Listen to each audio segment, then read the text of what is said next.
Somewhere right now, someone is selling a watch they're going to regret for the rest of their life, not because it was their father's, not because it carried a memory, but because they had absolutely no idea that what was sitting in that drawer, in that box, on that wrist, was appreciating faster than most things they owned, and by the time they figured it out, it was already gone, already on someone else's wrist. Sold to a buyer who knew exactly what they were looking at and said nothing about it. Today, we're making sure that never happens to you.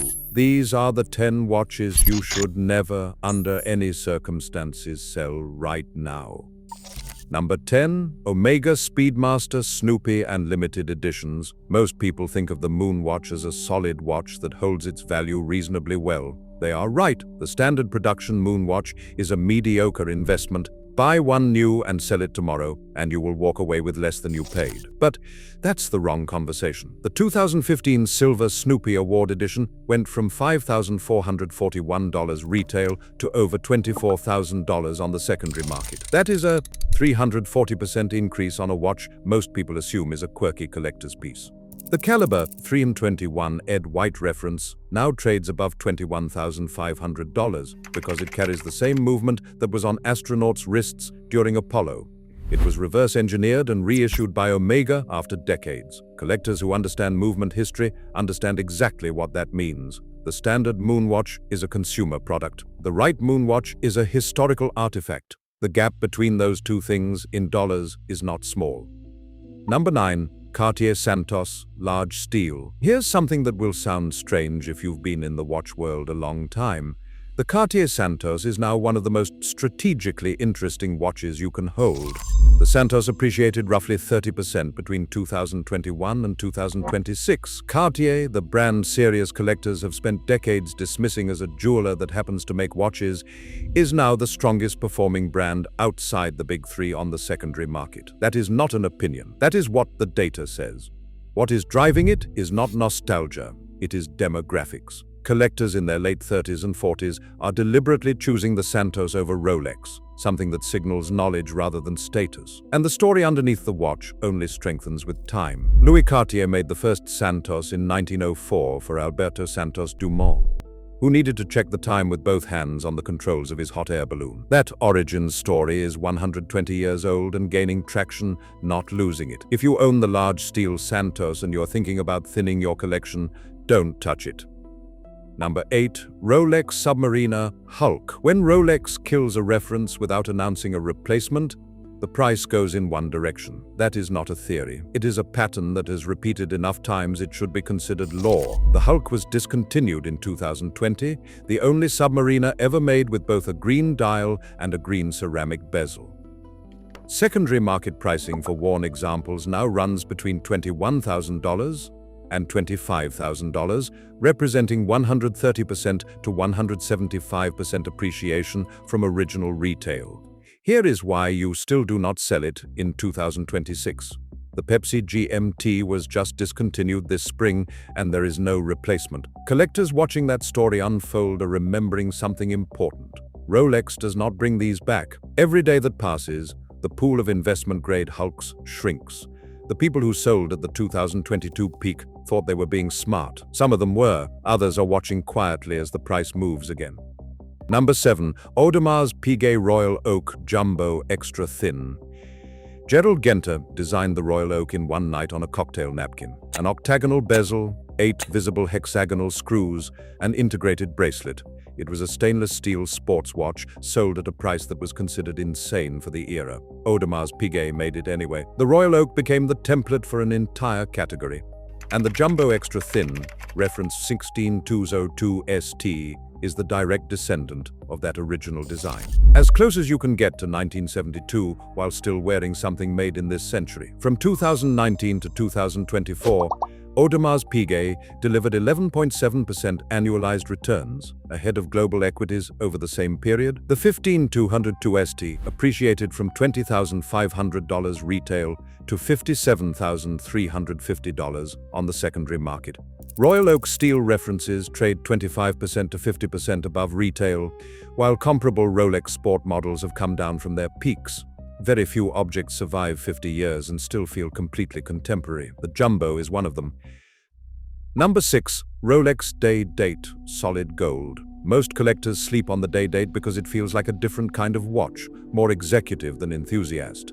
That perception is their loss. Gold is trading above $5,000 per ounce. 5 years ago, the gold content in a solid gold Rolex Submariner was worth roughly $7,000 to $8,000. Today, that same gold is worth more than $18,000. The day date, which has no steel version and only comes in precious metal, sits on a material floor that rises regardless of what collector sentiment does. When the 2022 correction hit, day date values pulled back around 20%. Steel sports references collapsed 40% or more. That disparity is the entire story. By early 2026, day date transaction averages were running around $32,600, with modern references averaging $38,900 in completed sales. The day date is not fashionable among enthusiasts right now. That's exactly the right time to hold one.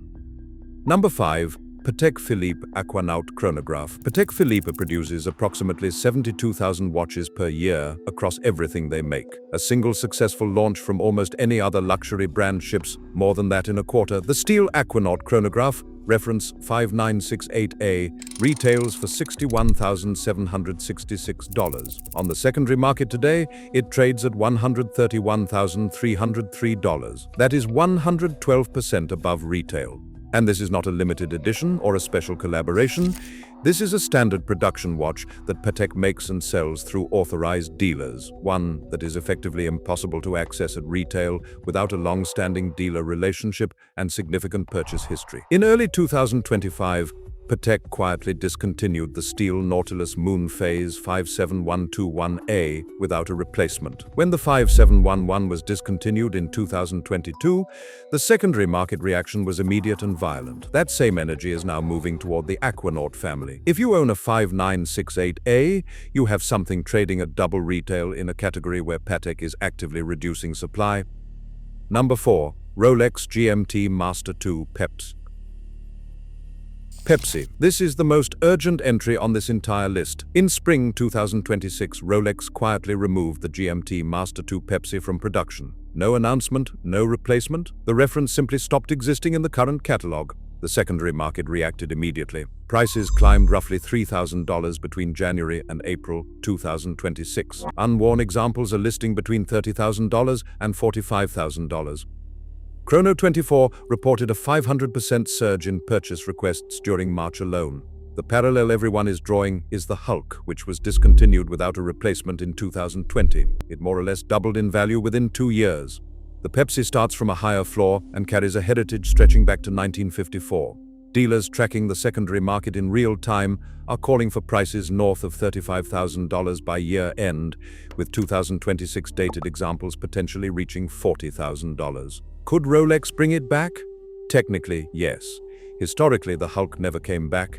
The Kermit never came back. The history of discontinued steel Rolex sport references is a history of one-way price movements. If you own a Pepsi right now, you are holding something that is actively increasing in value while you wear it. That is not a common situation.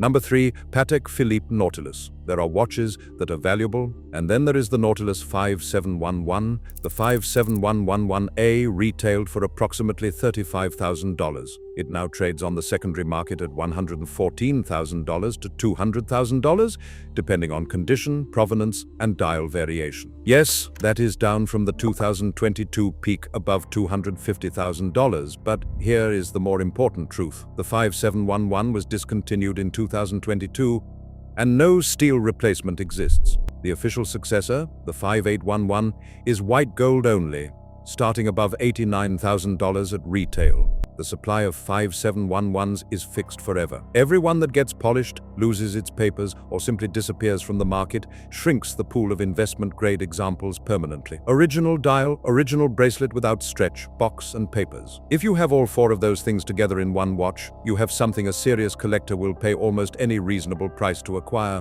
Do not sell it for the wrong number. Number 2.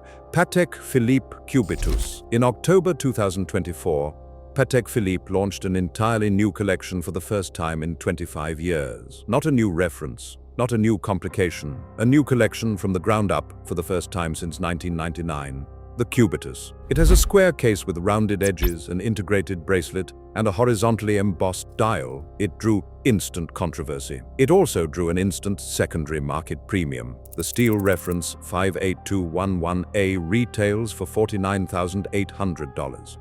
It currently trades between $85,000 and $100,000. That is nearly double retail on a watch that has existed for less than 2 years. Every major Patek collection today, the Calatrava, the Aquanaut, and the Nautilus, was misunderstood or controversial at launch. The Nautilus was nearly cancelled. Once it found its audience, the trajectory was irreversible. Early references in any iconic Patek collection carry a weight with long-term collectors that nothing produced later can replicate. The people who bought first-year Nautilus references in the 1970s are not people who regret that decision. The reference 58211A is the first steel Cubitus ever made. In 2026, you can still find one.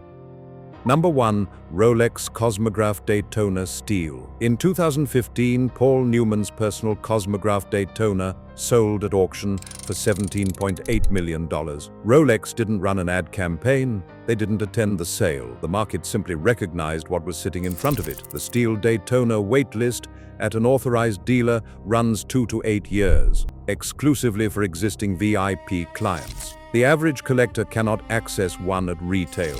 The secondary market reflects exactly that. Current pricing runs between $22,000 and $32,000 compared to a retail price of $16,550, and that premium has held through every correction since 2012. The Daytona is up 26% from its 2022 retail price. While hype-driven watches fell 40% or more after the 2022 peak, the Daytona barely moved because it was never driven by hype. It was driven by a waitlist that Rolex deliberately maintains.